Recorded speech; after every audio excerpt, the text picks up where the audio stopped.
Hello, my name is Liz with Cornell Garden-Based Learning.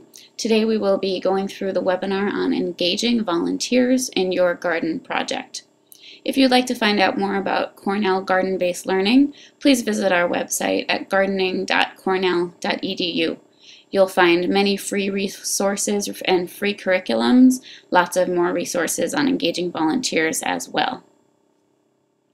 Today we will be referring to the Implementation and Beyond guide that you can download from the People's Garden website. If you haven't done so already, I encourage you to go ahead and download it so that you can have it when we go through the slides today. We will be starting on page 44.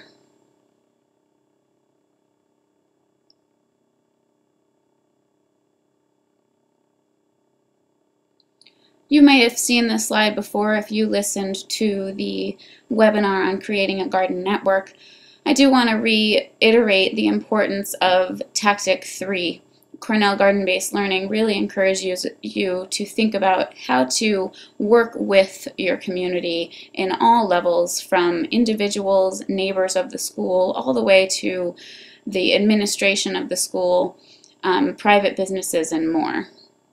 So of course there's a lot of reasons why we want to work with volunteers. You've probably figured out a school garden project is a lot of work, and volunteers are a great source of free labor. I do encourage you to track the amount of hours that volunteers give to the project, because you can use this information as a matching fund when applying for some grants. Volunteers also bring a wealth of experience and enthusiasm to a project. They have all sorts of skills that you might not already have on hand with people working in the project. Fresh ideas that maybe no one's thought of, and I think most importantly, they help build stronger relationships with the youth in your project.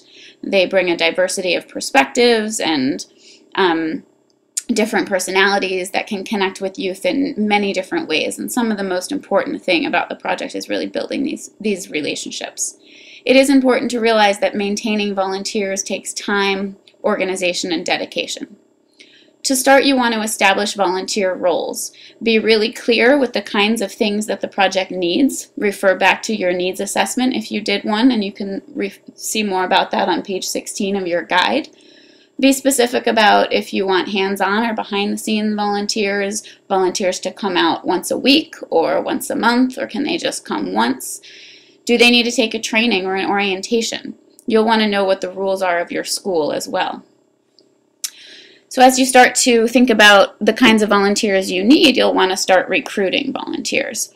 You want to take some time to be specific to get the word out. Put up a sign letting people know that volunteer opportunities are available. If you can, have volunteers fill out a sign-up form with their information, contact information, emergency contact form as well. If they have prior experience, they could put that down. And they'll also want to know if prior experience is needed to volunteer. Are kids welcome? Do they need to have a supervisor or an adult with them? Now that you've recruited volunteers, you want to think about how to maintain them, to keep them interested in being part of your project. Volunteers want to help with a project for all sorts of different reasons, and you want to try to ensure that the volunteers get what they came for to your project. Maybe they're looking to make new friends, meet new people, get involved in something with the school, and ask them, find out why they want to be involved, and make sure that you can meet that need for them. Be prepared for the day. You can't be too prepared for the day. You really want to make sure that you know exactly what needs to happen in the garden for the day, that you have all the supplies and all the tools that you need to make that happen. Make a to-do list so that it's really easy to follow. Either you have it written down for yourself, or you make it on a board like in this photo and everybody can see it. You would, if you can, provide water, provide some snacks, keep people hydrated and fed, and they're likely to stick around and work a lot harder. Try to stick to your advertised time for the day, whether it's 10 to 2 or whatever it is, but volunteers will feel bad if they're starting to leave early at the time that they thought the day was supposed to end and you're still working. If you have contact information for volunteers, try to call them beforehand, and even if you can after, send an email or call to say thank you. If you have a volunteer binder, that's something you'll want to have on site and be ready with for whoever's managing the garden for the day. This helps with emergency things that you need to know, and Also, contact information for them. If they said that they were going to show up and they didn't, you can call them sometimes, things like that. You also want to have a long list of backup things that people can do to keep busy. You don't want any volunteers to show up and then there's actually no work for them to do. So always having some things in your pocket is good idea. Think about ways that you can give volunteers opportunities to learn new skills. If they've been around for a while and helping and there's things that they'd like to know, is it possible to host a teacher or a workshop and invite volunteers to attend? Perhaps a whole group of volunteers wants to go to a talk that's happening nearby and all go learn about something together. If volunteers have a skill that they have learned or something that they bring to the project that's special, encourage them to take on a little leadership role by teaching a class to groups of people who are involved with the project, whether it's teaching the youth or teaching community members who are also other volunteers. Volunteers will feel really proud to feel like they have something that they can teach to others, and they'll be able to start taking on more leadership roles with the project. If you have enough regular volunteers, you might want to think about holding regular meetings or set up a listserv, a way to communicate. And try to get feedback from the volunteers. They will offer a perspective that's really, really important that you can't get otherwise.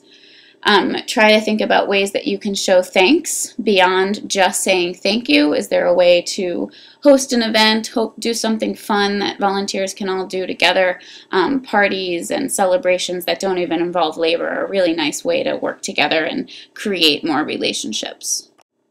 Also, if there's any way that you can publicly acknowledge your volunteers, they always really appreciate that. If you're in the paper, if the project is in the paper and you can state their name publicly, people always feel good about that. Other people realize how much work they're doing, and it's a really nice way to feel appreciated.